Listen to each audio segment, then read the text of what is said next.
What up, guys? We're back. Another recording to talk about Tigres. Got my friends here, Woods and Luis. What's up, guys? How you guys doing today? Hey, what's up, Arnoldo? What's up, Woods? Good to see you guys again this week. Yeah, likewise, Lewis. A better result this week. Not a more convincing performance, but not as convincing as we would have thought. Still a long way to go. But we've actually made a new signing in the meantime, haven't we?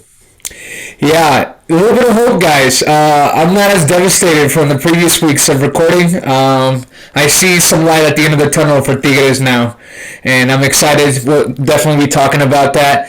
But let's start off with the 1-0 victory that we had against Mazatlan. A game where, most of the game was dominated by Tigres, but, had some things happening there. So, what's really your thoughts, man, about the 1-0 victory?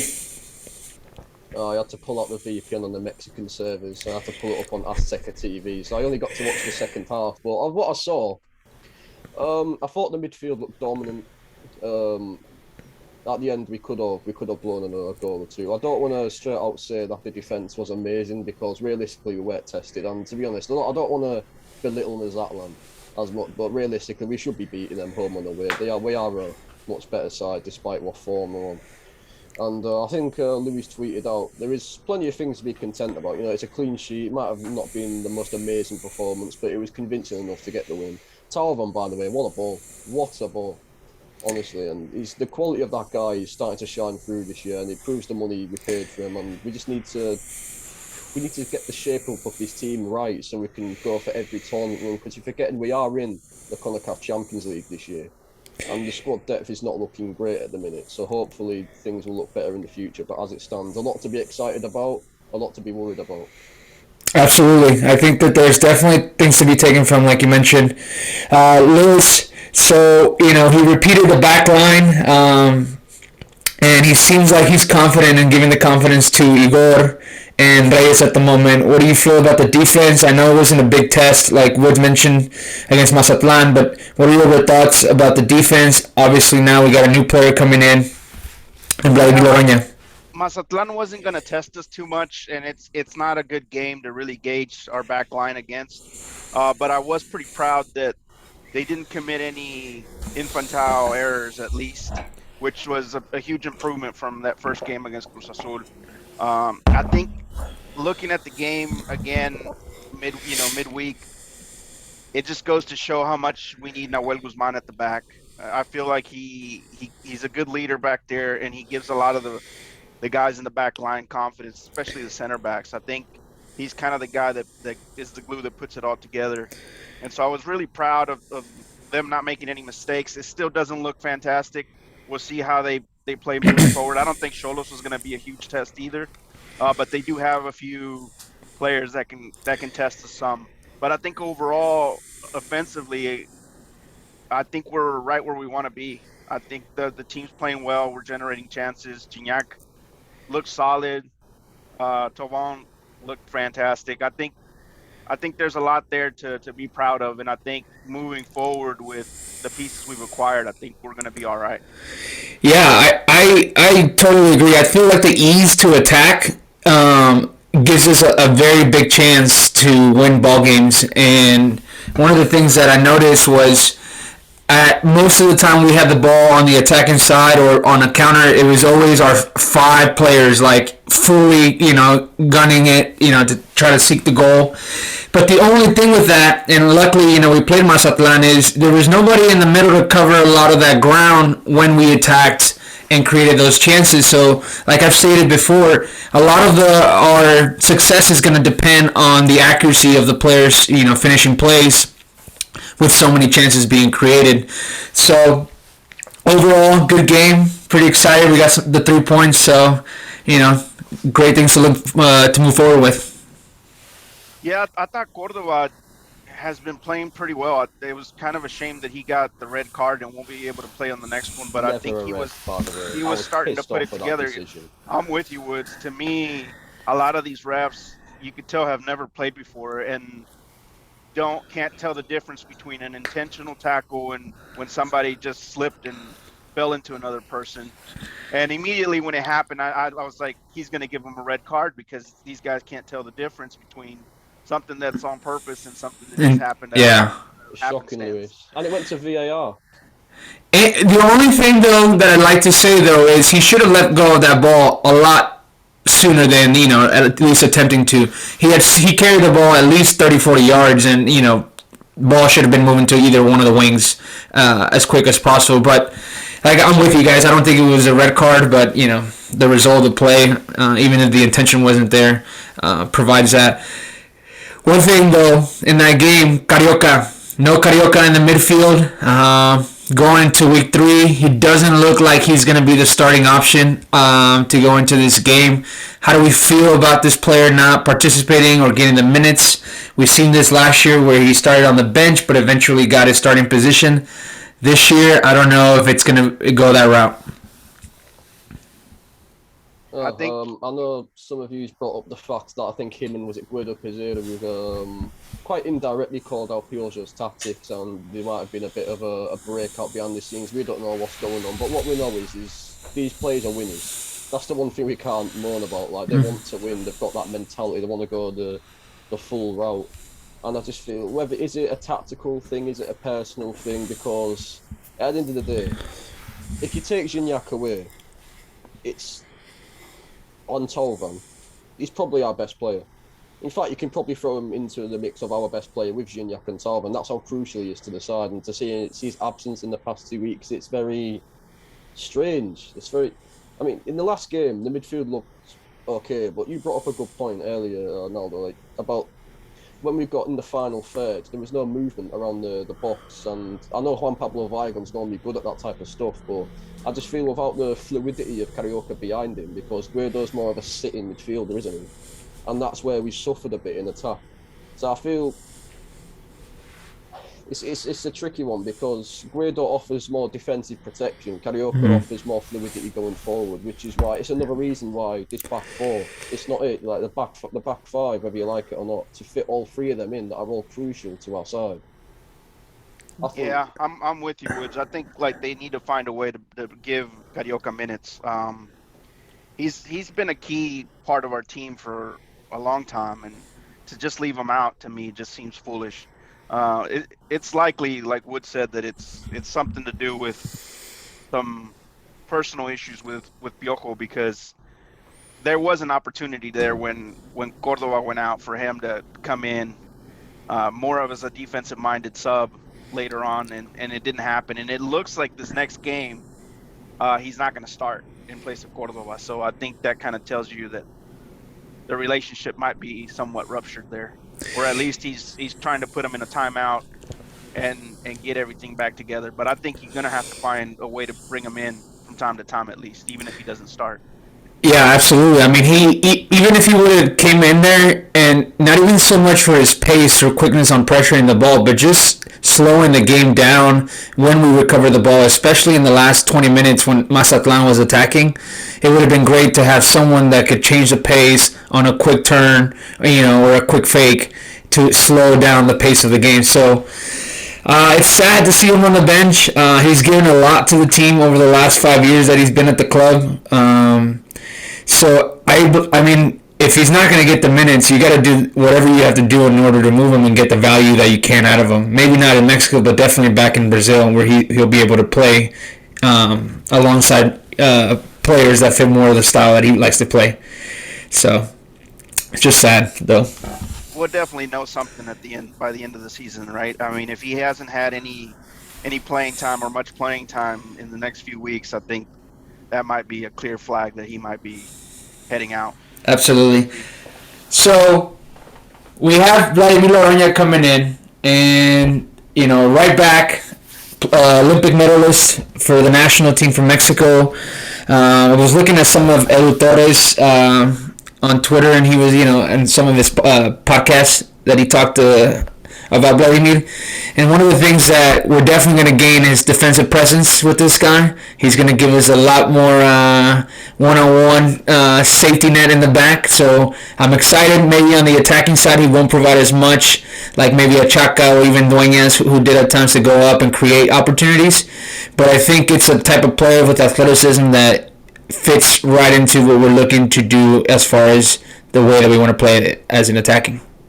funny when you've signed them and you bring them up because I remember watching the semi-finals of the Olympics supporting Brazil, obviously. Mm-hmm. And as a little side note, by the way, we were shit that game. We should have beat us realistically. We weren't the better team at all. I'm not gonna lie, but I don't know if it was him playing right back. I'm sure it would have been. Because I don't know who else they got in his quality at that age. But from what I remember from that game, being at a 0-0 and us just winning on penalties, until Martinelli came on, there was no threat down his side at all. Claudinho nullified, Mateus Cunha nullified. So if that was... I remember that being one of the most frustrating games of youth Brazilian football I've ever seen. And we have a lot of highly talented young players. We had Mateus Cunha, Anthony, Richarlison, Claudinho, Bruno Ramirez, highly attacking. You get them on completely nullified from probably the whole help of the back line. But I think, I've seen his player profile. He's a very highly defensive right back, which is very, very ideal for us, considering that is one of our biggest issues at the moment. So, off my first impressions of what I've seen and what I'm hearing about him, he does look a very solid signing, and he is young as well. He is young. Absolutely, very young. Lewis, you know what it reminds me of? It reminds me of 2010. We brought in Torres Nilo and we brought in Hugo Ayala. Now we brought in Angulo and Vladimir Lorona. Not very, on paper, very star, a lot of, lights on as far as the type of player, but feel like it's a start of at least looking to make something happen with the rejuvenation of the back line. I think that had to be a priority because we were too old. And then even some of our guys who, are starting to turn into veterans, they're not very good. So Diego Reyes, Lichnowsky, they're not elite talent. So we needed somebody like him. I'm super pumped up about this signing, man, because I think it was a piece we needed. With Jordy Caicedo now coming in, I think we're starting to put it all together. You got a guy who can play right back, who is going to fortify the back line with interceptions, tackles, clearances, defensive one-on-ones. And I think he's gonna make us play way better. So it's a good analogy that you used with that 2011 team, 2010 era, where they brought in that young talent, and I think we're starting to bring in pieces too that are going to rejuvenate the squad. But also, in the short term, I think we're going to benefit quite a bit. Especially since we're playing 2 tournaments. And going back to y'all's point about the inclusion of Carioca in the lineup, that's something that Vladimir Lorona could give you as an option because he's such a defensive presence and a guy that is more reliable to be in the back, not pushing as much as a typical right back would be. He can also play just like Angulo and slide in and play right center back if needed. So, we could potentially look at a back line if we really wanted to late in games of Pizarro, Angulo, Vladimir Lorona, Aquino, and maybe Fulgencio on the wing back positions to create the threat on the outside and still have that athleticism in the back to protect Nahuel Guzman. Yeah, I think he's going to give us a ton of options, especially because we're going to want to move some of these guys at the end of the season, some of the center backs, especially Lichnowsky, because he's taking up a foreign spot there. So it's going to give us the option, if he's able to play center back in some of these games, to be able to get rid of another foreign player. And we have, the potential exit of Soteldo, and it looks like the same situation that we went through with Charlie Gonzalez, waiting on his departure in order for Jordy Caicedo to come in. So it looks like we have the defender. Apparently it's South American and coming from Europe. Not sure who could be. But even if he is coming from Europe, he must be a player that could provide immediate impact. So the team has aspirations now, or showing signs of aspirations to again, contend for a championship. Yeah, I'd say we always are looking to make that forward move, but it's just not looked as convincing that it normally has. Just to touch on this quick as well, by the way, I just checked the team and Lorona was actually starting in that Olympic game. So again, if I am gonna, say with confidence based off that one game alone, then we must have a player. We must have a player, trust me, bro. Right, so as for the potential departures Sateldo as well. I mean, I understand it because he's not got much games since come in, and I don't understand that either, by the way, because he's 10 times better than Quinones. Let me get it in there.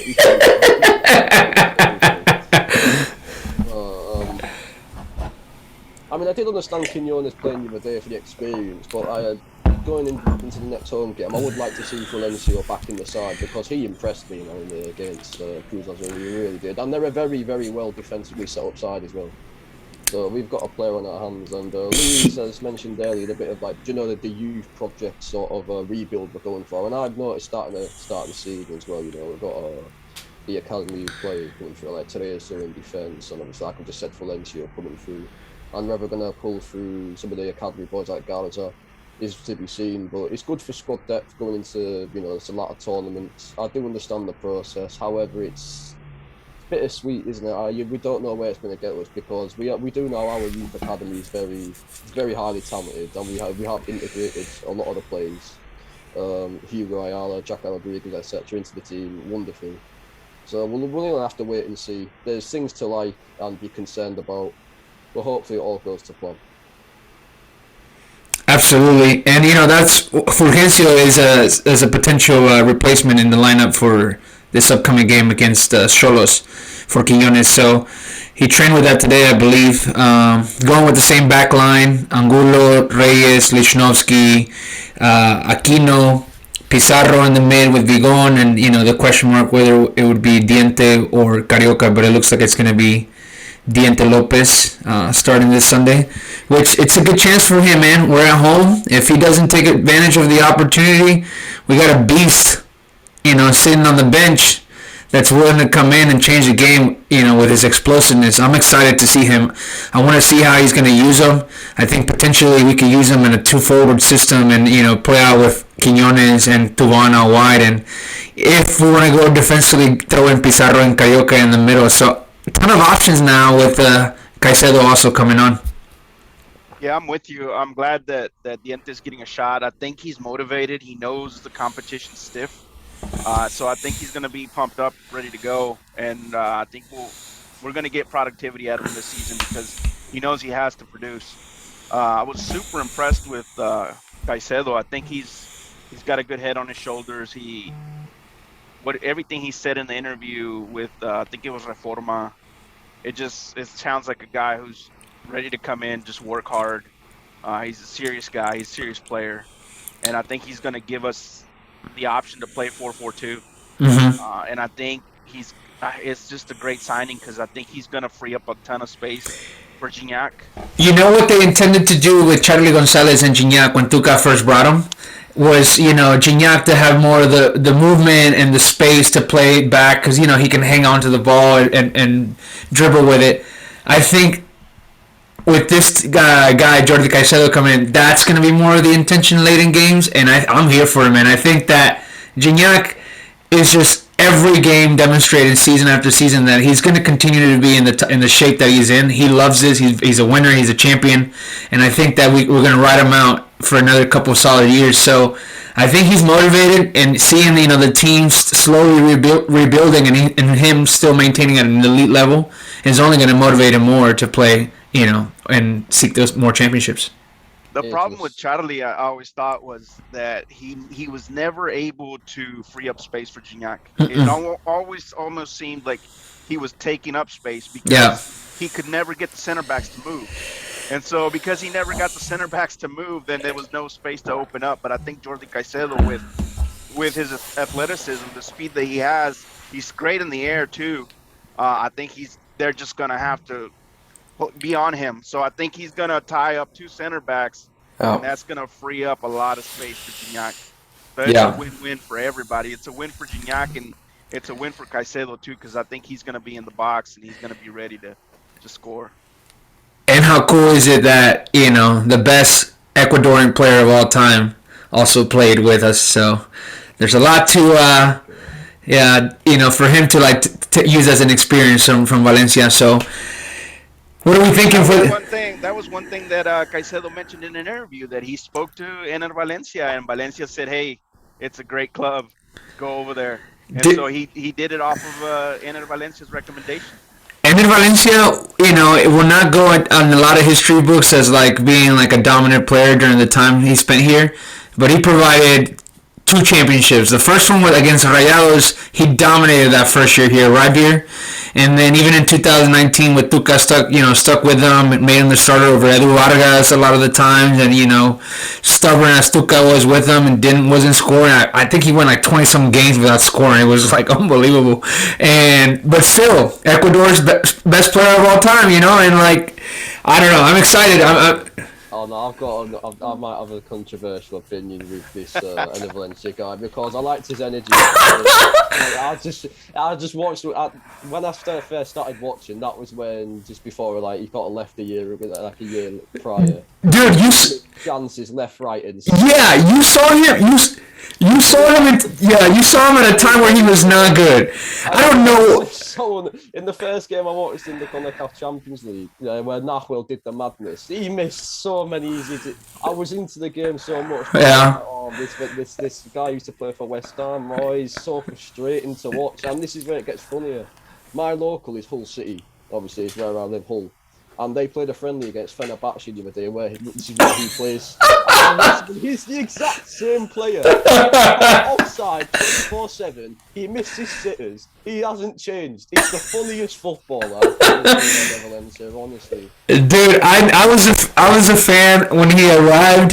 I think he scored 13, 14 goals in this first season. Apertura 2017, he was just on fire. Dude, he was starting with Edu Vargas. We were running a 4-3-3, and like first time, like I was like, man, Tuca, what are you doing, bro? Like you showing all kinds of different ways of playing. Wasn't that the early game against Santos early in the season that inspired the Ofensiva all the way, guys? Yeah. After that game, exactly. That 4-3-3 with Edu and Gignac and dude, man, they were just on fire. We were coming off of Gignac got a Euro Cup in 2016. Edu Vargas winning like back to back I think it was back to back Copa Americas. Eduardo Vargas. When I first started watching, he was one of my favorite players. Oh, he's one of my favorite players ever, dude. That guy's so good. Quality. And then you had Ecuador, Enner Valencia coming from the Copa America, like showing great things. Like our offense was probably the best in North America and South America. It was awesome. 2017 Apertura Tigres was awesome to watch. That was the year Guido Pizarro leaves to Spain. We bring in Carioca, wondering what's going to happen with the midfield. Dueñas was balling like I've tweeted out before. He was one of the most underrated center mids. The new era of the Victor Guzman, Vigon, that was Dueñas, but Dueñas wasn't as flashy, scoring lots of goals. But it is what it is. The man played all kinds of positions for us. Enner Valencia was a very highly aesthetic player to watch. He was good to watch, his link-up play, speed, etc. But every time I've watched him play for Ecuador, the other day for Tigres, as good as he is, he's just very frustrating as well. So I'm hoping that this Caicedo will come in. Dude, watch his 2017 highlights, bro. Watch his highlights. Yeah, I'll have to send you some links, Woods. You guys got 2017 in it. Caicedo guy, he offers the pace and athleticism, but also can he tap the ball in on the penalty spot? Yeah. Yeah. Late Enner Valencia reminded me a lot of like the last season of Julian Quiñones. Quiñones, yes. Nothing was going for him. Nothing was going for him. Couldn't even dribble towards the end or anything. But yeah. Okay. Well, guys, game on Sunday, 7:00 our time. Not sure what time. Or it's probably 1 a.m. for you. Yeah. So Xolos at home. What are we predicting? What's the score? I'm gonna go 3-1 Tigres. I like our chances against Xolos, and they're basically going to play with youth player at right back because they have a lot of injuries right now. So defensively, they're going to struggle, and their midfield will struggle against us. Really, their only shot is their three top guys. But it'll be tough. I think it should be a game we win handily. Cool. Woods? Yeah, I agree with Lewis. Definitely got the quality on them. I remember Tijuana were actually one of the first teams that took that handed a loss in the Pioza era, and how they played. They played two banks of four, should I say, and those bombing full backs. The goal they scored that day was So realistically, it will be. It's never really an easy game in Liga MX. It will be a tough fight. Obviously, they do set up physically well, but if by what I'm hearing, they've got a bit of an injury crisis, and with the momentum we have going forward, hopefully, if we set up this new system we've been talking about, it should be a breeze. Realistically, I hope we go in there with another convincing performance, a more convincing performance defensively, and going forward we get more goals. Something to it's a perfect game for us to get some momentum. So I'll go 2-0. I'll go 2-0. Yeah, I agree. I agree about the point about the momentum. I think it's going to be an open game at home. It's a Sunday. I think the team had the rest, after the victory, got some motivation after that win. So I'm going to go with a 3-0. I think we get another shutout at home, and I think the offense comes out confident, and we score. I think Gignac will score, and I think Florian will get more assists this game. I'm predicting him to be the assist leader this season. He has it all, man. I think he's a great player. I was skeptical throughout the first year, and still was at the beginning, but I'm all in on him. So I'm excited to what he can provide. I was thinking 3-0, but I just degraded it to 2 real quick because knowing Tuchel's probably going to still be playing that lump Quinones or something. I was going to find a way to slot him in. We'll find a way. Yeah. But, all right, guys. Well, thank you for your time. I appreciate you guys. Good convo, like always. And hopefully we get this dub. Let's do it. Yeah, man. See you guys.